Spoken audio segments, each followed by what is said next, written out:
Hey guys, hey ladies, hey friends, hey foes. We just wanted to take a second to remind you that while we're okay swearing when little ears are listening, you might not be, and that's okay. So here's your chance to pause us and wait for nap time, or pop in your earbuds. We hope you enjoy the episode.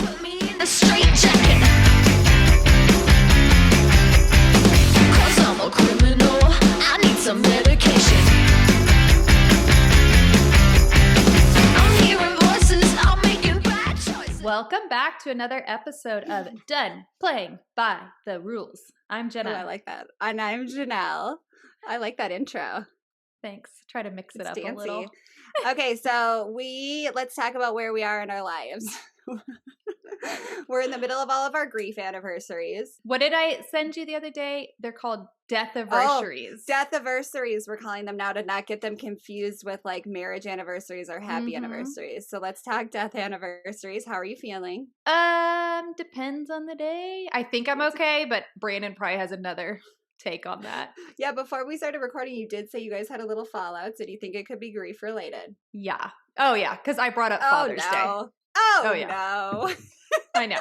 And I'm like, you need to be checking in more and, all that stuff. Right. Yep. But I will say we planned a really fun trip, and I think that's really good. It's going to be over my parents' birthdays. So my birthday is September 30th. And so we leave. And if you've listened to our other episodes, you know Jenelle and I have a hard time on our own birthdays. So the next day, October 1st, we leave. And then we're gone for my dad's birthday, which is the 4th, and then we come home on my mom's birthday, which is the 10th, and we're going to Salem, Massachusetts to do all the Halloween stuff. Oh, are you going to go to like a graveyard? My kids always want to go to graveyards when we go places. I love that our kids are that creepy. Graveyard! Yep. And they've already asked if they can wear costumes the whole time, and I was like, that's all we'll bring. No clothes. Oh my gosh. Nope. So we went to Target this morning and Zach and Mikey were in their pajamas because we were dropping Josh off at the airport. And the kids were in their pajamas and I was like, you guys, let's go to Target because it was so early that I knew it'd be empty. And Zach was like, well, we can't go to Target. And I was like, why not? And I was like, what did your dad tell you? And he was like, well, we're wearing pajamas. We can't go into Target in pajamas. And I was like, oh, but you can. And he was like, I don't think so. And he made me ask the guy like working at the front of the store if he could go in his pajamas. And I was like, I need to let these kids live a little bit more. Like, right? I think it's not allowed to go into Target in their pajamas because I'm so neurotic. Or show them pictures from, what would it have been, the 90s or early 2000s? Remember when it was super popular to wear pajama pants everywhere? Is it not right now? Because I didn't get... Well, yeah, like the flannel ones. Yes. Yeah. Oh my God. I think that's still in though with like the hip kids. Nah, you're right. With like I used to wear when I was in college. You were in Texas, which was fancy, but where I went to college, you would wear just your college sweatpants around all your classes. Yeah. Yeah. Everywhere. Oh my, that's all I wore. Okay, so then we'll show them that it's fine. Everyone else was fancy. I was not. So where is Josh? Where's Josh? Josh went to Florida for work. As I was saying goodbye to him, he was getting in the Uber with his business partner, and I was like, don't gamble too much. And his business partner was like, there's gambling there. And Josh was like, oh, yeah. And I was like, oh, no. Oh, God, gag me. So we're going to visit my family in Minnesota, and Josh is going to fly up to meet us up there for the big weekend of 4th of July. And I'm so excited. I haven't hugged my grandma. I haven't hugged my grandma since my dad's funeral for 2 years ago because I went home for my dad's funeral, and then I went home the weekend COVID started, and we didn't know how it was spreading. March 14th was the weekend I went home.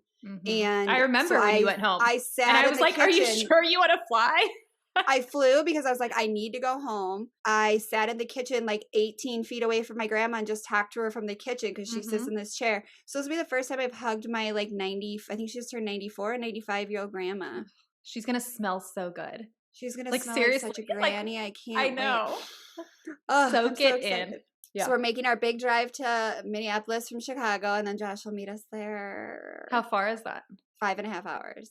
Okay, so definitely doable. I feel like 7 is where it gets really ugly. Like we're gonna leave right away in the morning and hopefully get there by like late mid afternoon. The kids are really good in the car as long as Zach doesn't get car sick. So it should be pretty straight. Just keep everyone's heads up. Oh, it's a super straight, yeah. But that's the problem is Zach likes to read so much now that we don't even bring books in the car, and even toys we have to limit because they look down. And I still your idea of like looking for the deer signs. And then out here we can do tractor signs and stuff and my like kids that, are really into audiobooks right now. So we're going to go to the library and I'm going to, because I can't listen to my murder podcast and their audiobooks off my phone at the same time.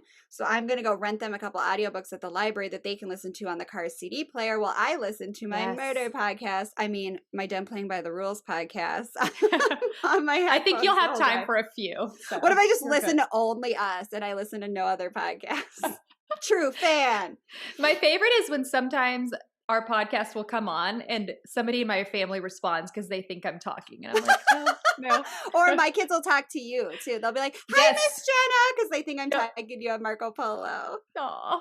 Okay. Which also brings us to our topic because you sent me a podcast this week. So tell me about, because I've never listened to this podcast before. So this is like a limited series that Dax Shepard is doing within his podcast. Yeah, it's Kristen Bell, who's his wife, and I believe his co-host. Okay. From his Armchair expert podcast. Yeah. And they're two women, and it's called, I think, Shattered Glass. I've only listened to one. Ceiling or Shattered Glass. Yeah, I've only listened to one episode, and it was really good. And it was talking about how women can have such intimate relationships with each other, and it's not in a sexual way. When was that? Like maybe 2 or 3 weeks back, I had messaged you on Marco Polo, and I said, we were talking about something, and I was like, I don't mean this in a weird way or a creepy way, but I believe you're one of my soulmates. And you, of course, fully embraced it. I was like, I just need you to know that I'm angry that you would even think that would be weird. That it's not just given that we are soulmates. Because you were like, I hope you don't think this is weird. Like, it's like kind of when you say like, are you my boyfriend or are we dating? Like, I was like, we are definitely past like the soulmate level. And so then I was talking to my friend Twyla, and she was saying how her and her girlfriend were just having a conversation about her platonic girlfriend. We're having a conversation about how they're soulmates. And you and I had an interesting dialogue, and we'll link the episode where they talk about it in the intro of the Dax Shepard podcast, Kristen Bell's version of Dax Shepard's podcast. And so this brought me to having an interesting conversation with my husband in regards to intimacy, and people associate, you and I talked about people associate intimacy with sexuality. Exactly. And they are super opposite if you really break it down. And so then my husband and I also had a conversation about like how much women ask for from their husbands and vice versa in terms of intimacy versus how much most husbands are actually able to give. My husband all husbands are different. My husband has a very low amount of intellectual and emotional intimacy that he is able to share with me. I know he loves me more than anything in the world. He tells me he loves me. He tells me things all the time, but we just don't have a super high level of emotional intimacy. And so Kristen Bell was talking on her podcast about how like Jenna and I, for example, share things with each other that we don't share with our husbands just because we talk so much. Women by nature talk more than men. Right. And require that auditory stimulation more than men, and require a lot more emotionally than the average men. We're not saying all men, but the average heterosexual husband doesn't need as much emotional stimulation as the average heterosexual female. And there are plenty of males out there who are very in tune with their emotions, who seek out that intimate connection. Yes. And sex can be a very intimate connection. But it's not just the act of sex. It's that actual emotional aspect of it.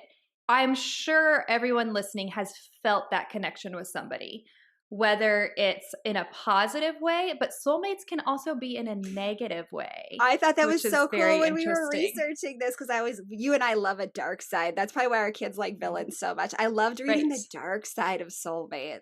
Yes. When I was researching, it helped me explain some stuff that I have experienced in my life. And I have a hard time always putting into words, which is why I have a podcast, because that makes sense.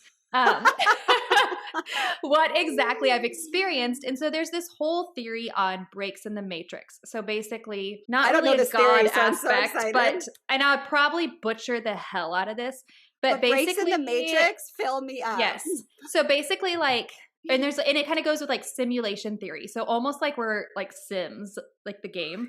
and people are controlling us. Because there have been instances in my life where I'm like, I absolutely had to meet that person. The universe would not let me not meet them. Yep. But the outcome was very negative. Yeah. So I don't believe in simulation theory. So this whole soulmate in a negative aspect, which they also call them karmic soulmates or wrecking ball soulmates. I saw the Wrecking Ball Soulmate. Yes, made so much sense to me because I have tried to explain this, and I've told my husband about this. Well, and I really thought the Wrecking Ball, I'd never heard of the Wrecking Ball Soulmate. So did you find there were generally 5 types of soulmates in your research? I saw between 5 and 7.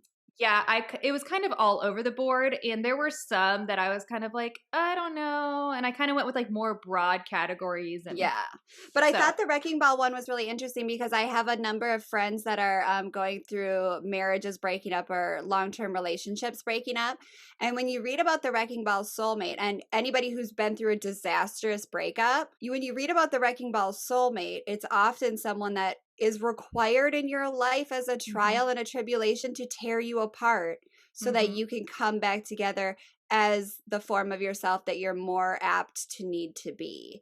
So, like, I'm not trying to say, like, be thankful that your divorce happened. I'm not thankful that my dad died, but did it change parts of my life for the better? Absolutely. Was my dad my Wrecking Ball soulmate? I don't know. Maybe this has nothing, you know what I mean? Like, it applies very broadly to a lot of things, but there are types of soulmates, and definitely you can have a soulmate that's your best girlfriend, and you can have a soulmate that's your partner. You can have a soulmate that's your spouse. You can have a soulmate that's your affair.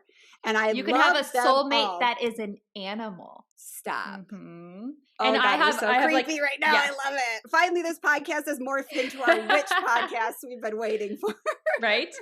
And so to go back when I messaged Jenelle about this, I told her I believe in multiple soulmates. And I don't mean that in terms of had I not married my husband, I would have found someone else. I don't mean that at all. Yes. I mean, there are multiple people in our lives that the planet has made us meet, and that they are living on this planet at the same time as I am, and emotionally and energetically we are connected. Like there's that vibrational match, and you just feel it. This can be your best friend, your partner. It can even be a teacher. It can be someone that you can even meet a soulmate and just have a quick interaction with them. For example, have you ever soulmate? That's what it's called in mine. Yeah, like if you've ever encountered somebody and you think either one, they look so familiar, but I can't place them, and you never can place them. So that could have been like a past life or something, some kind of connection. Or 2, you talk to somebody briefly and you have a connection in that small interaction, even if it's just your librarian at your library. And you might never see them again, or you might develop a friendship, but it's somebody that shouldn't by any means become someone that's a critical part of your life. But they do, and they change something. They may stay, and you may never see them again. And I thought that one was super interesting. I did too, because I've had those interactions so many times. Yes. So I also personally believe I'm not one to sit back and try and control my fate and my future. I believe soulmates come in when you need them, or they come into your life before you need them to be implanted into your life so that they are there when you need them. So for example, Jenelle and I have talked about, we met on the playground. And if you go back to our episode about when we met, we say it was super odd because we never got to meet one-on-one because there were always other moms there. However, this day on the playground, for some reason, we were the only 2 people. Which was so weird. And the weather was nice. It wasn't like a fluke. No, that has never happened, or never happened again the rest of that preschool year. No. So for some reason, the universe was like, I feel like personally, like the universe had set you and I up to meet. Yes, and we did not 100%. Take advantage of it. We did not. 1,000. Yeah, like we texted, but it was always a group text. We chatted a little, but it was always in a group setting. And so finally the universe was like, okay, then I'm just going to take this into my hands and I'm going to give you this other opportunity. Had one of us backed out, or had I not asked you about what was going on, there probably would have been another one. Like the universe doesn't just say like, forget you. Yeah. And the day Jenna and I met, I was literally at the lowest low of my entire life, I think. And I can almost like not even like talk about it, because I think we said it was the month anniversary of my dad dying or something terrible like that. And I mean, had I not met Jenna, I don't know that this is going to sound so like, I don't know if I'd be alive because I was so dark in my depression and I couldn't see a way out. And my husband and I were fighting constantly. And you're right. There were a million times when we tried to hang out and tried to get together and it just didn't work. And then finally, like the universe was like, or God or whoever you choose to believe makes soulmates was like, you know what? Janelle's going to die if you guys don't figure your shit out. So, you guys are meeting on the playground today and no one else is coming to the party. Welcome. Enjoy each other. And Jenna, if Jenna hadn't been brave enough that day to be like, hey, what's wrong with you? To basically a stranger. Like, we'd be in a different place right now. There, like, none of this would have happened. Our kids wouldn't have bubbled through the quarantine. We wouldn't have kept each other afloat. We wouldn't have been there for each other in these grief anniversaries. Like, or if we believe this is all divine intervention from heaven, I truly believe that maybe our parents are up there pushing us together because they know we need each other. So it can be as spiritual, as Jesus oriented, as past reincarnation oriented as you want. You can read the full spectrum about it. I will say, I'm not positive if my daughter Peyton is my soulmate yet because she's still so young and we're not there. But she is something in terms of that. Some kind of cosmic, I don't know. Basically, what happened was we got pregnant with Ezra first try. Like with Peyton, we were like, okay, this is going to be a one and done. No, we tried for another, like an August, September baby. She's February. So it took us quite a while. And we couldn't understand why it wouldn't happen. Then my mom died when I was newly pregnant with Peyton. I was a couple weeks along. And towards the end of my pregnancy, I went through a severe depression to the point to where I kept saying if I wasn't pregnant, I wouldn't be here. So Peyton saved my life. And Brandon has always said that. And so I feel that special connection with her. And I'm not exactly sure what that is. I haven't quite figured out that relationship. If it's, like I said, if it's a soulmate or maybe even a twin flame, which we'll get into later. Oh, I love that one I know. too. But that is an exact example of the universe was like, I am in control, or God, or was like, I am in control. You don't understand this right now, but I know exactly why you're not getting pregnant right now because I need to reserve this because it was the very end of my pregnancy. I think I was like 32 weeks when I went through this depression. So it's not like it was at the beginning when you would think it would. And so that was another example of how she came into my life whenever I really needed her. And I do think another one of my soulmates is my son, but more in terms of I'm his soulmate, if that makes sense. Yes. I haven't quite figured out if he is mine, but there is something between the two of us that I can't describe as a mother-son relationship. And it's the same thing I felt with my mom. And my mom and I both were each other's soulmates. I can definitely 100% say that. It's just really hard to tell sometimes with young kids because they're very selfish in nature. And it's really hard to tell. But I don't think any other mom could be what Ezra needs. And I think that, and I said that to we were having a discussion with our couples therapist last week. And I was like, you don't understand the connection Zach and I have. I'm like, it's literally like the umbilical cord is invisibly connected to our brains. And I can hear what he's thinking and he can hear what I'm thinking. And we have the exact same emotions and the exact same empathy. Zach can feel if someone near him is in pain the same way I can. We are just so interconnected. It is like, and Josh was like, it's true. It's like, we are the same. If there is a twin flame out there, it is me and Zach. And we are just like so interconnected. And it's like telepathic in everything we can do. And that's why we also butt heads so much because we're literally the same person. And I don't even think it's an older kid. They just happen to both be our older kids because I was the youngest in my family.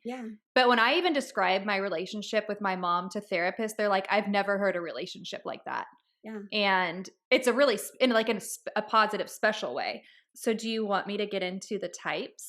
Well, I wanted to tell first of all so there's 2 points to soulmates and we will give some critiquing because I also read an article that critiques the idea of soulmates. Really? You got to be the negative Nancy in I'm going to drop a negative. Well, because some people that think this is bullshit are allowed their opinion. That's true.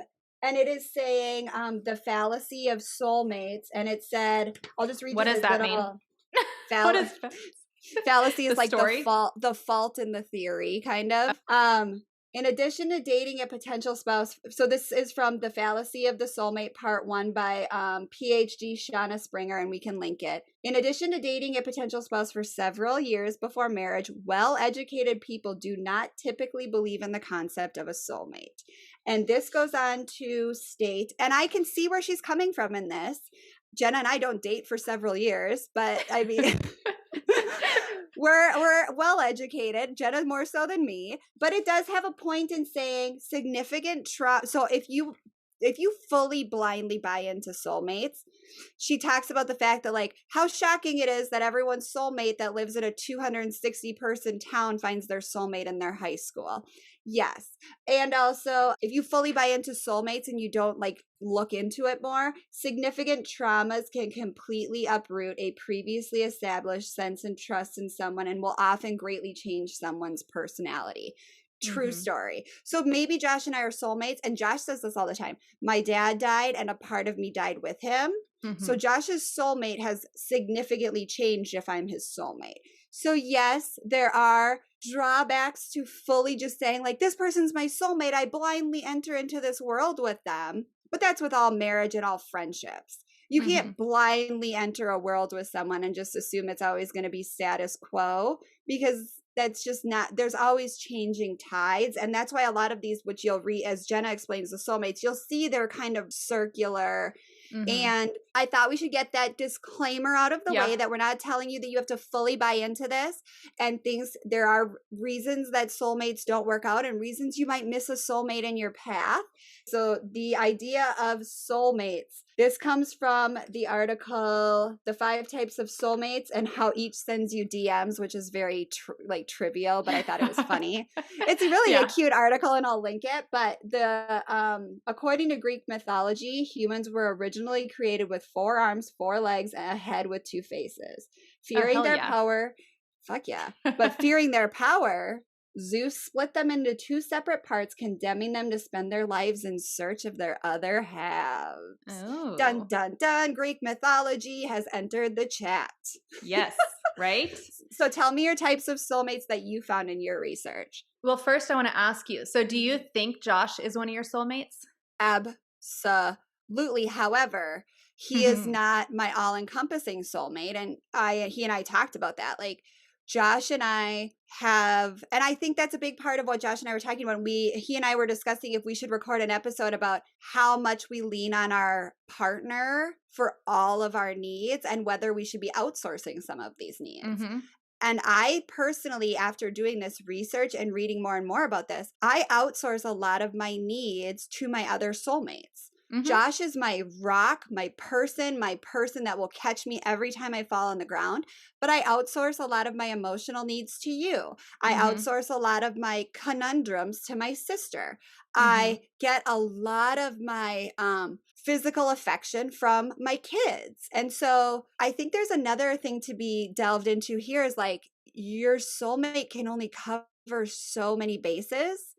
And there is the divine soulmate, or what I think it's called, the divine soulmate or the lover soulmate, that's supposed to kind of encompass all these things. But I do think that Josh is one of my soulmates. I do think that I think I've had romantic soulmates before Josh. And I don't think Josh and I have ever said that we think it's unbelievable that we would have one after each other. Right. I mean, 50% of marriages don't last. And so neither of us is under the impression that we are intertwined from this life to the next life to the next life. In our realistic opinion. That makes sense. What about you? Is Brandon your soulmate? If you're listening, I love you. I am not sure if Brandon is my soulmate. Oh my God. I gotta go. No. So it'll make sense when I describe it. I'm so excited. I believe he is my person that I am meant to be with.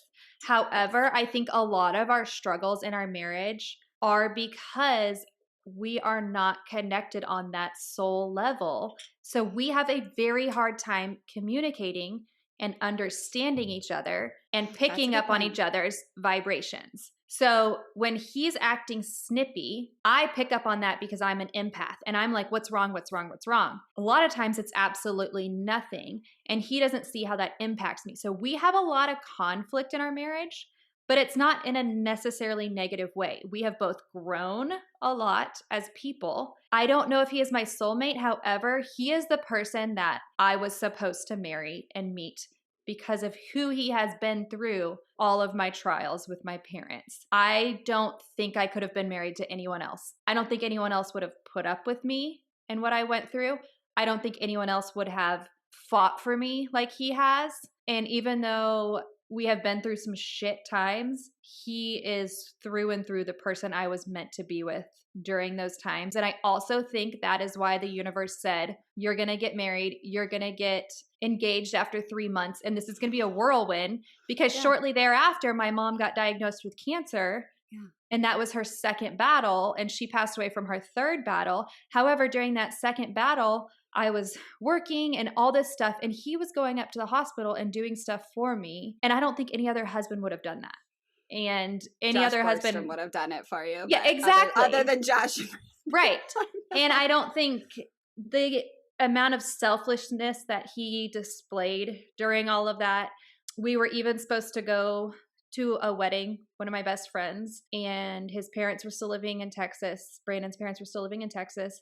We were supposed to stay with them and bring the baby and all this stuff. And I was just so distraught. And Brandon said, I'm going to stay home and visit your mom every day in the hospital. I'm not going to go visit my parents.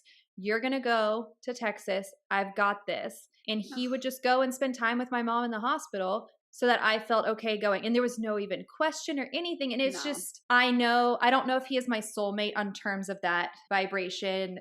We are definitely not energetically or emotionally on the same level. Yeah. And that's okay. It's perfectly fine. We have a great marriage. I wouldn't want to be married to anyone else, especially because I'm such a strong empath that if somebody was on my same wavelength. You and I being married would be a nightmare. We would just be like crying and doing like magic spells all the time. Exactly. We're both such empaths. Like you and I both say that we border on psychic. Even my grandma has said it, even though we're not supposed to be psychic in my grandma's religion, because my grandma is too. Like you and I are twins, maybe twin. Like we're on the same vibration. We're on the same wavelength. But I find, and I'm going to disagree with you, that Brandon isn't your soulmate, because I personally believe in like the yin and yang theory of the soulmate. Josh and I couldn't be more different. I hate the way he interacts with almost every human being, and he hates how I interact with almost every human being. I care deeply what everyone thinks of me. Josh has never cared what anyone's thought of him. We together complement each other so well that I say all the time that I wish our kids get 50% of each of us, because they would make the perfect human.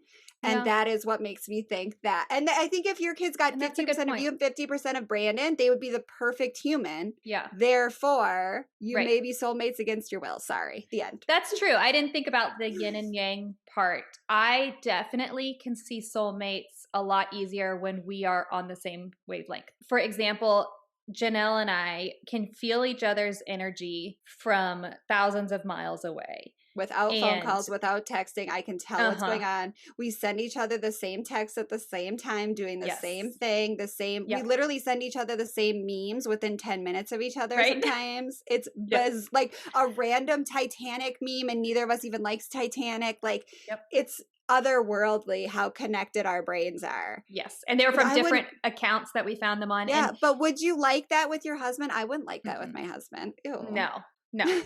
But that's where it's easy for me to definitely see the soulmate aspect, as well as I have I don't even know the word for it, but basically my dreams are very telling. So for example, I will dream about somebody, and if I don't reach out to them, I will continue to dream about them. Then I reach out to them. Every single time they have been going through shit, and then the dreams about that person stop. Yes. Completely. And if I'm not having those, I will have dreams about my soulmates. So I do dream about Jenelle, and I tell her about them. And she's always right.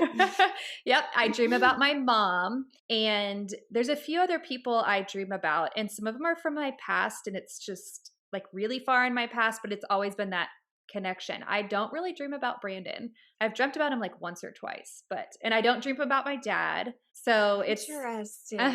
It is really interesting. And unfortunately, even though I am soulmates with all these people, the dreams usually encompassing these people are very negative. My dreams do not like me very much. Yeah, you need to start taking some like hardcore sleep drugs. I'm gonna prescribe. Can you imagine my dreams if I did? I'm just traumatized because I don't dream about anyone of reality.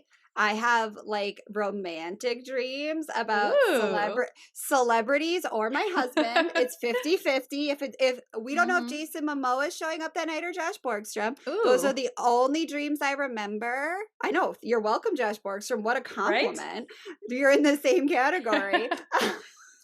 But I don't have any like they call those processing dreams. I don't remember them. I've never had a dream about my dad, and I used to have really bad vivid dreams when I was a kid. Like I still remember some of them, but I don't have them anymore. And I've had therapists tell me that like the trauma was just like too much for my brain, and so my brain shuts off and doesn't let me dream or doesn't let me remember the dreams when I wake up.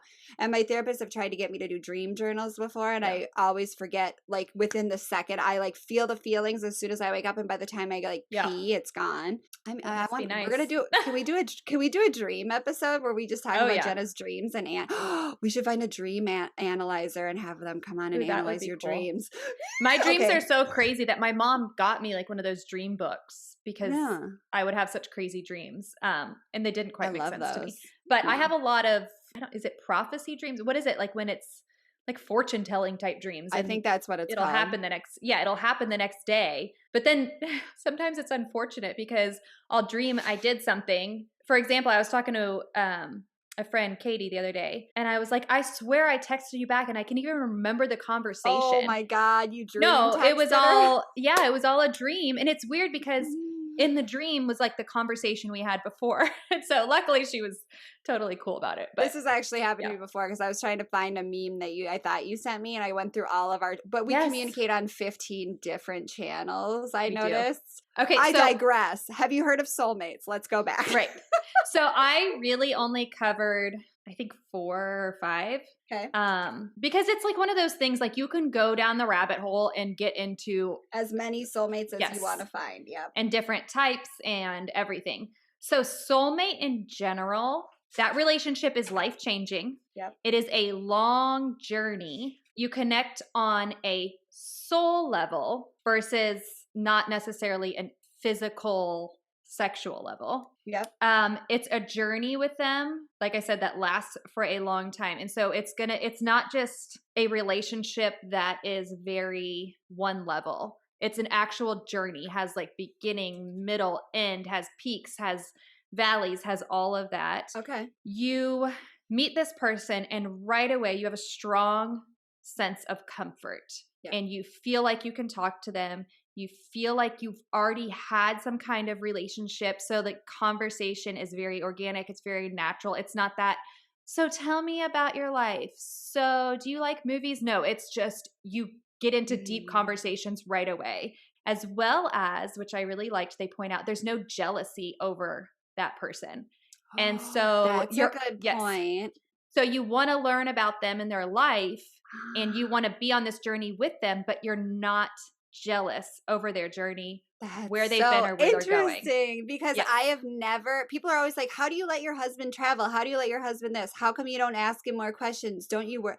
Literally never once have I felt nervous or jealous of Josh. And I say to him all the time, I'm like, if you cheat on me, I'll be furious, but I'll probably be able to like make it work in my head.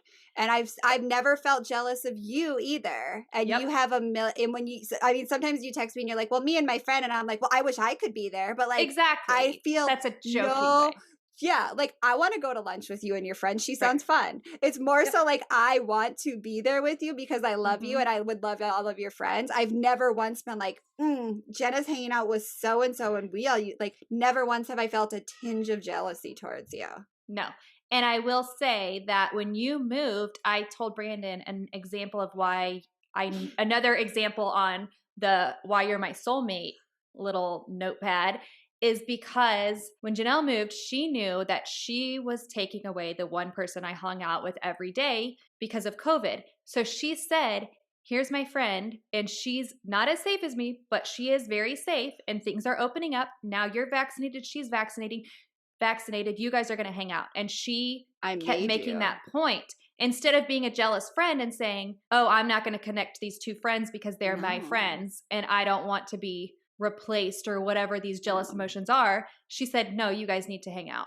And so that was like another sign where I was like, because I truly soulmate. believe that you and her line up so much that you could be soulmates in some realm. And I want people that I love to have as many like of their soulmates, because you just gain more from it. And again, outsourcing, you can outsource things to her that I can't be there for all the time. And so when you love and care about someone like that, you want them to have what they need for support, because if you're not available, you want them to be safe and secure. That's a good friend and a good soulmate. Exactly. And so with you talking about Josh traveling, I know Josh fairly well, and I know how important work is to him and how if he's stagnant in his job, he's not happy. He needs to be challenged.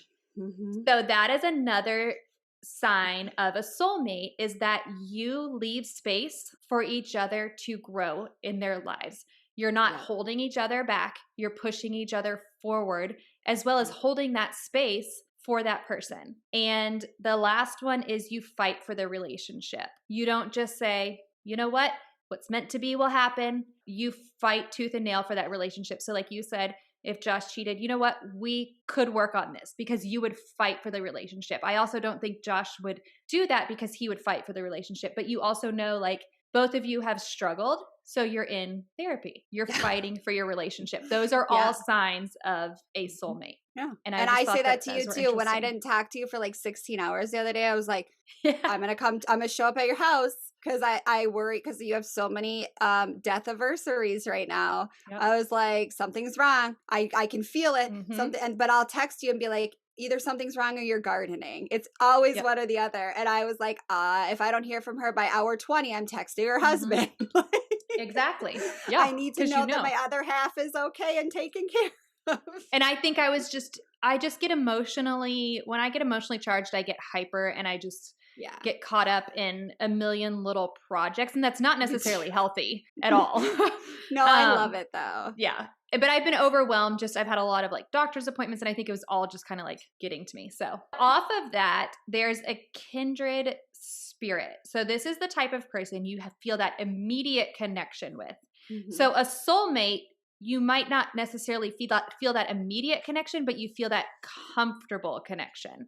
So this kindred spirit is like, you don't necessarily have to even say anything. It's just, you feel that vibe. And that is because your vibe is at the same level. However, it's a little more of a superficial relationship.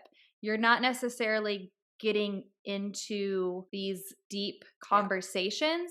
When you meet them or you know them, it feels like you've known them for a long time. A lot of times it's like, you might describe it as like, I feel like you have an old soul type thing. It's more like you just feel like you've been with them. They don't always stick around for long, but you remember them in a positive light. So you remember them fondly. So I have a friend that I met, and I call her a friend, and we talk about how we're soulmates all the time. And guess how many times we've spent 2 hours together our whole lives.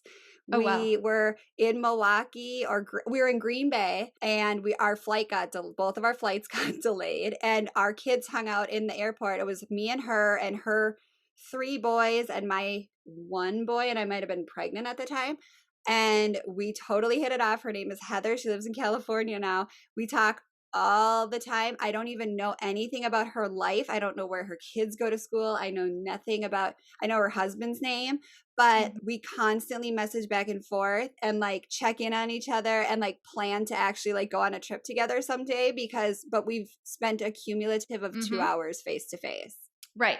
And so you guys necessarily haven't changed each other's lives, but you feel that vibration on the same level. And so when I say old soul, that kind of goes to not necessarily somebody who encompasses an old soul, but it usually kind of goes more to the feeling of, and I don't know if I believe this, may have met in a different life. I was going to ask you this. Okay. So a ton of this is about, so they say that Heather and I would have been related in a past life.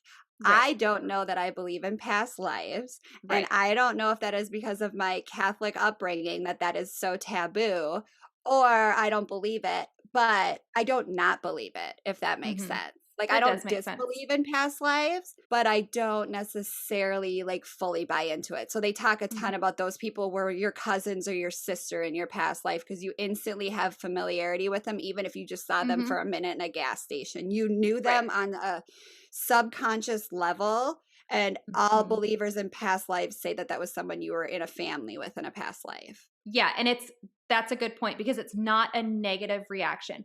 So Yes. there are with the Wrecking Ball Soulmates, a lot of times it is a learning thing because in a past life one of you has wronged each other and it's almost like a balance. So Oh, say I that didn't you know and I this are part. yeah, so say you and I are Wrecking Ball Soulmates. Mm-hmm. You could have wronged me in a past life. And so now in this current life, I might do something that is life changing and negative to you. And if not, then maybe I do it now and you do it in another life. So if that makes sense, like, Oh my yeah. God. So with your kindred spirit, it's just a very superficial, easy, vibing, kind of like, I think of it as like waves. Like we're kind of just like floating and flowing. Yep. Yep. So Hippie Jen then, is here. exactly. So then you go a little deeper into twin flame, I which love this I'm one. not fully sold on. And this is a I know. very popular trend right now.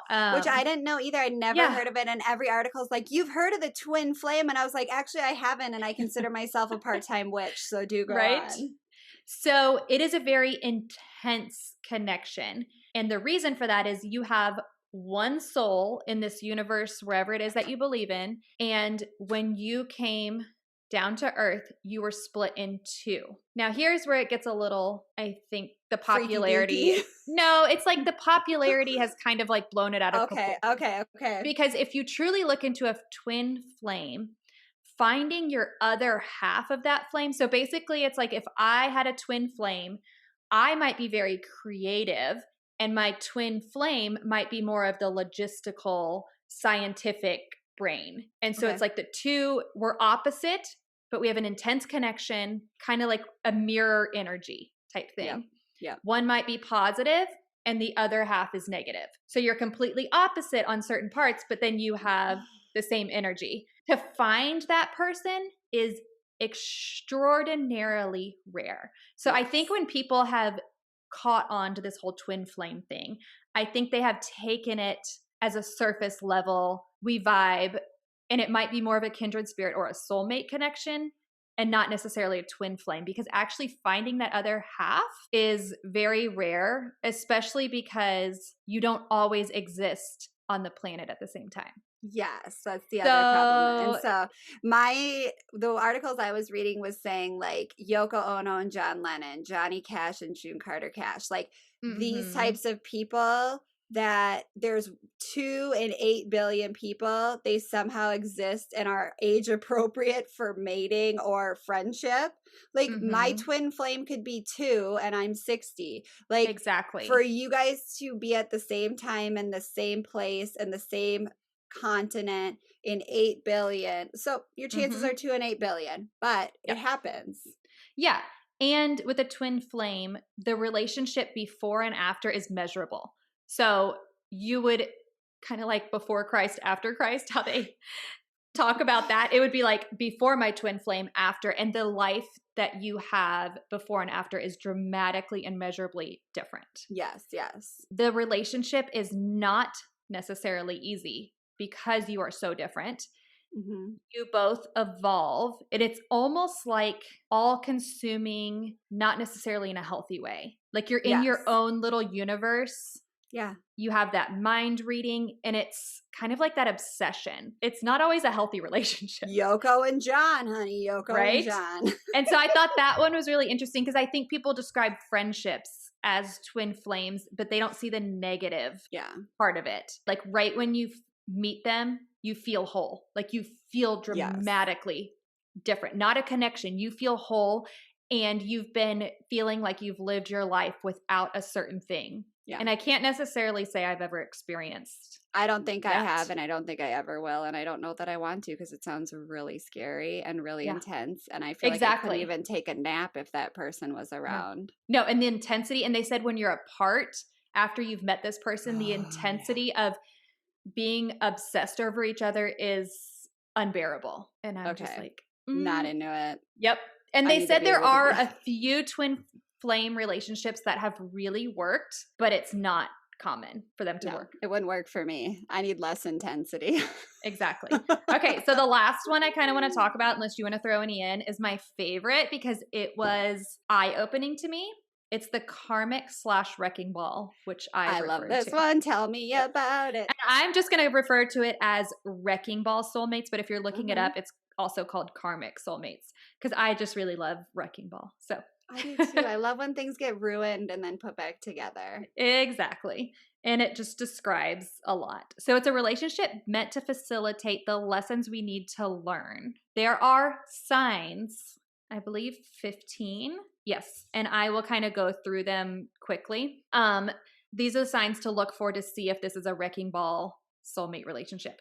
1, instant connection, which I think we've checked the box on almost all of these for that. 2, lots of drama. Ooh. 3, things feel off early on, such as red flags. You might not always be the one seeing these red flags, but if other people on the outside are looking in, they might point them out to you and you might not accept them because you feel that connection with this person. Are we all thinking of this one guy or this like 4 guys as we I'm thinking of a friend. A friend, yeah. Yeah, totally. 4, they make you feel frustrated. 5, they're unpleasant to be around, but yet you want to be around them. So think heavy presence, but yet you can't let go and you still want to be friends with them or in a relationship with them. Number 6, they're addicting. So you might say, I'm done with this person. And then next thing you know, you're back in it. So think about those relationships where it's like on again, off again. It's complicated. Yes. Ooh, it's complicated on Facebook 2007. Exactly. Number 7, lots of miscommunication. So even though you connect, you really struggle with communication. 8, lots of highs and lows. Okay. So you feel really, really great and you have great memories and then you have some of your shittiest times also with this person. Number 9, repetitive. So these highs and lows that you experience and these red flags and all of that, it's all repetitive. It's that person that you're like, we've already talked about this. Why are you done this? Why are we here again? Mm-hmm. Exactly. So you always have the same issues. Number 10, they become codependent, which is a red flag to me. Number 11, they shine a light on your fears. So you have that insecurity, you know, those, if you're insecure about a romantic relationship, they might make those insecurities come out and more to the surface for you. Number 12, they bring out the worst in you. So because of those insecurities, you're going to start doing some questionable behaviors. 13, they make you feel exhausted after you've hung out with them or had a conversation with them. 14, you feel like you cannot let go. No matter how many red flags or how many times you've let them back in, you're still back with them. And last but not least, the relationship in the end does not last. Yes. And I have just had a revelation while you said this. I hope my art therapist is listening to this. This is my mom. I was thinking that too. Oh my God, were you? Get out of my brain, you fucker. Jenna, literally, as you were saying this, I was thinking of like an old boyfriend until you got to like step 7. And I was like, I can check every one of these boxes for my mom. The exhaustion, the same patterns. I mean, how many times are you in the same patterns? My patterns? art therapist last week. Oh my God. I have evidence of goosebumps shown on camera if you're watching on YouTube. That was like an instant, this is my foundation shade. Please be watching on YouTube. So technically you're soulmates. But I mean, soulmates. Oh, we're fucking for sure. For sure, for sure. It's just, and I have a friend like this. And yeah, you do. So you and your mom couldn't not meet because you kind of came out of her. Yeah, I did. Right? So I had a friend who the universe kept trying to make us meet, and I just like never really did much of it. I would run into her at the store. I would run into her at story time, at play dates, at church that we didn't even attend. It was weird. And then it's like, we're going to make you meet. Isn't that weird? The universe, because you start to feel like a stalker because you're like, I promise I've come to this church before. I didn't know you went here. Like, yeah, I totally know what you mean. The universe made us meet and become friends and made that relationship happen because I grew a lot from it and I learned a lot from it. And yeah, the relationship wasn't meant to last, and I'm cool with that now. Really interesting. I didn't know. My Wrecking Ball Soulmate is this 2-paragraph thing. So I didn't know any of this. And it is such a revelation. And I bet this helps so many people when you hear it explained like that, because you can identify that this person is not. I feel very healed by hearing that, because this person was not sent to my life to be as bothersome as I give them the power to, but as somebody that was meant to shift things and meant to be there and meant to act in this way by God or previous lives, whichever you choose. We are all encompassing here. We don't care if you believe in Satan or Jesus, Mary and Joseph. You are all well. Don't you usually believe in both of them if you believe in one? Okay, we don't care if you worship Satan. You don't care if you worship Satan or who was I talking about? My hell. If hell exists, my hell is, if hell exists, my hell is, I show up at hell and they say, welcome to hell, Jenelle. You've been assigned the department where you have to sleep in a hotel room with 2 kids that aren't tired. That is my hell. I would rather give unmedicated birth in a Target on the floor than have to be in a hotel room with my kids when they're not tired and stay up till midnight, like headbutting me. It's the worst. I was, if you believe in hell, that is my hell. Yep. So I know it was a lot of lists, the 15, but it was very eye-opening for me because there were some people, there were some people where I was like, yeah, maybe, not really. And then there was like 1 or 2 people that I was like, check. And And I think parts of it can be true too. I mean, you don't have to check every single one of the boxes, but if you do check every single one of the boxes like Jenelle, then it's pretty evident. Yeah, exactly.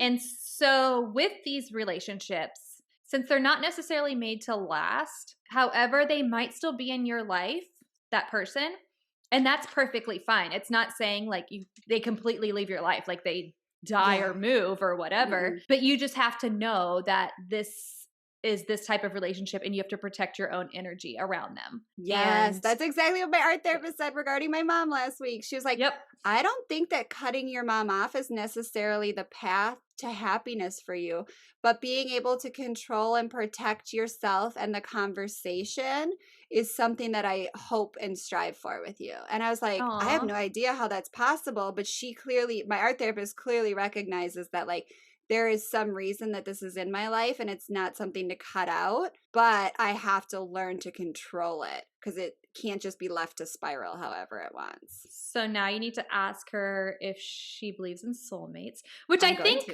most people believe in soulmates. They've just had a very limited view in terms of this is the person I'm going to marry, a sexual romantic relationship. Well, and that's what and I'll link this article too. Let's get to the bottom of this. Are soulmates actually real?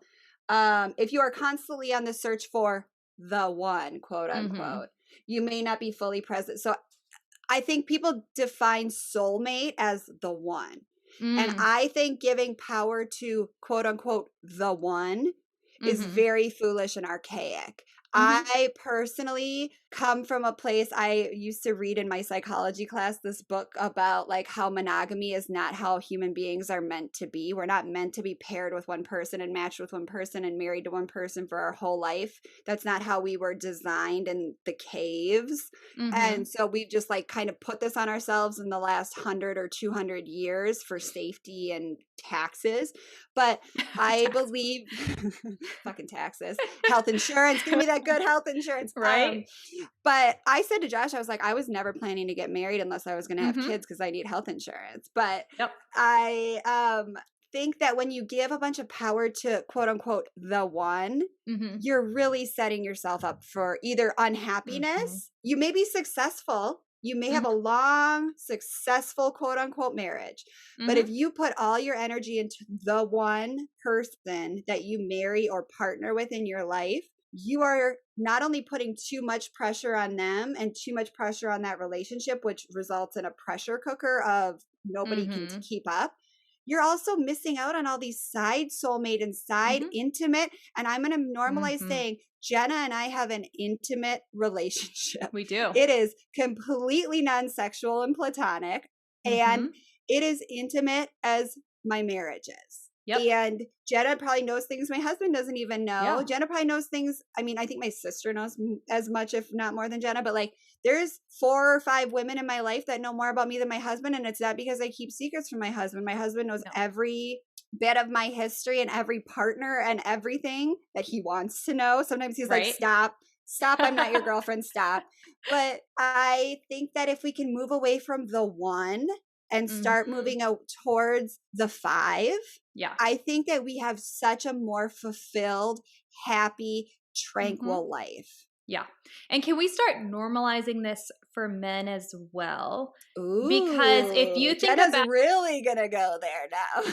If you think about the connection that women have and the relationship, the deep relationship that they have, most men are missing out on that. And women are encouraged to start having those deep connected relationships from a very early age, and men are not. Boys are not. And I want that for my son, even if he has it with a woman friend, even if he has it with an elder, a teacher. You can have intimate relationships with a teacher that are not what you think of as inappropriate. That is another type of soulmate that they kind of went into. And it's somebody that you soulmate is one, you learn from. And I hope my kids experience all those different types. And just because my son is a boy, I don't want him to miss out on those intimate connections. You can have intimate connections with your parents, with your grandparents. And I think what Jenelle mentioned is really important. I am an open book. I tell my husband just about everything. However, I know that there are certain conversations that I reserve for certain people because they either hold space for me on those certain topics, or I feel a more energetic connection with that person on that topic.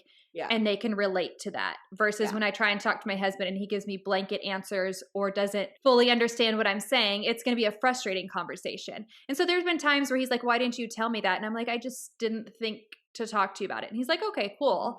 And then I'll tell him about it later. But when I'm going for advice on dead parents, who do I go to? I don't go to my husband who has 2 living parents. I go to Jenelle.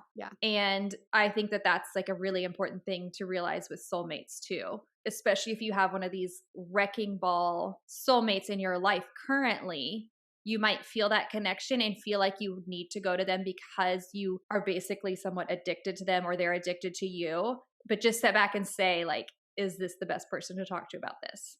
And let's not, I really resent the idea of because a marriage doesn't last that it's a failure. Exactly. I fully resent that and I reject that idea because I think my sister and I'm going to have to post the meme when we post this episode. And it says like, date the guy with the red flag, spend the money, get some debt. We're all here to die anyways. So live your life. Like if Josh and my marriage doesn't work, we have these 2 beautiful kids my parents' marriage didn't work. They loved each other till my dad died. There's no failure in a marriage not lasting until death. That is something that the church made up, and I get it. Cool, love it. When I see a couple that's married until they die, I have nothing but adoration, love, and respect for them because I know they fought hard. Exactly. You don't make it to the end without fighting your ass off. And sometimes when my dad died, Josh did nothing wrong. And a part of his spouse died that day too. Exactly. And he will never get that same spouse back. And he has to accept that his potential soulmate has changed forever. And he has to decide if he wants to fight through that or walk away. And I wouldn't have lost any respect for him if he had walked away. Exactly. Because marriage is a contract. And if you switch I always say that to Josh, I say marriage is a contract. And if you decide that you're going to start sleeping with other women, you have to renegotiate the contract prior. Yeah. And so I think moving away from the one and moving away from the fact that if a marriage fails, you failed, because somebody, every one of us needs a wrecking ball. Just because you got divorced doesn't mean you weren't soulmates. I truly believe. Completely agree. My parents were soulmates. You could very easily see their journey. You could see how they changed each other's lives, how they impacted each other. It just happened to end on a negative note. And that was, we really believe it was due to my dad's TBI and his personality changes. Yeah. That is a little separate from their soulmate journey. It was a beautiful relationship. That's his brain. That doesn't change his soul. His soul is in his heart. His brain was injured, so his soul wasn't able to act the way it wanted to. Right. And even if nobody gets a traumatic brain injury, you can still have something happen in your life where you fall out of love, or God, having kids is fucking hard. Like, I get it. Have a couple kids and nobody sleeps for a few years and people are pooping on the floor and you're trying to eat dinner, but you're wiping 2 kids' butts. Like, the glamour goes out real quick. If you got married, Josh and I got married because we wanted to travel and have fun. Yeah. I mean, hello, COVID. Hello, we'll stay home in the same apartment for a year together. Exactly. And maybe that divorce or that separation is leaving space for each other to grow, which is a big sign of a soulmate. And also fighting for the relationship. I guarantee you, it wasn't like the second things got hard, you're like, see you later. I don't know anyone really that did that. Yeah. Right. And I also, a lot of my friends that I've seen go through these breakups and divorces have ended up with phenomenally loving, fulfilling, awe-inspiring love stories. And so I think if your first or second marriage doesn't work, there's something bigger and more beautiful for you on the other side. And I've never, Josh and I are both products of divorce. So our chance of divorce, I think, is like 75% instead of 50. And we've never lived under this false veil that we might not end up divorced. And we actually kind of openly talk about it and say, like, if we would ever split up, and Josh is like, oh yeah, I would still take care of this, this, and this. And I was like, well, I'd get a job. Like, we talk about it like, if I were to ever get cancer, I'd want so-and-so to take care of my kids, because it's real life. So-and-so. No, I'm just kidding. you know who you are, Jenna. I'm like, can I have your babies? I called my sister because there was a tornado warning where I was yesterday, and I was shopping, and I was like, okay, just a reminder. You and Jenna are my people that get my kids. Work it out amongst yourself. Please take good care of them. Here's my wishes. And she was like, got it, Janelle. You've told me this before. And I was like, I just wanted to reiterate it to you that you two are in charge. Well, and that right there is your trauma speaking. So yes. I hope you guys enjoyed this episode. If you have questions, reach out to us. Also, if you have any soulmate on any level. Tell us your soulmate stories. Yes. Wrecking Ball, twin flames, any of that stuff, we're down. What if somebody met their twin flame and they can tell they're John to their Yoko? I will fly wherever and visit you because I want to hear Jenna all about and I it. will come. And also, if you enjoyed the witchiness and the darkness of this episode and want more witchy episodes, Jenna and I have 100 up our sleeves. We've just been trying to ease into our full witchiness for now. And that does not mean that we're like satanic worshipers. No, Jenna is a Christian. I don't know what I am right now. I am a melting pot of. They have a name for it. I can't think of it. Where you're undecided. Yep. I think it's agnostic, which means agnostic? I don't know what it. Yeah. But I think agnostic is more strong-willed. Like, I don't really think there's, I don't know. Let's not guess at people's moral. I'm a melting pot of religions. I like some things Catholic. I like some things witchy. I think I'm more of a witch right now, but I will go back to Catholic at some point. We'll see. I mean, I just can't deny my insights into stuff, and it's you can be a Christian and also an empath and also a psychic, in my opinion. I agree. And so with that, call your therapist and take your meds. 2, 3, 4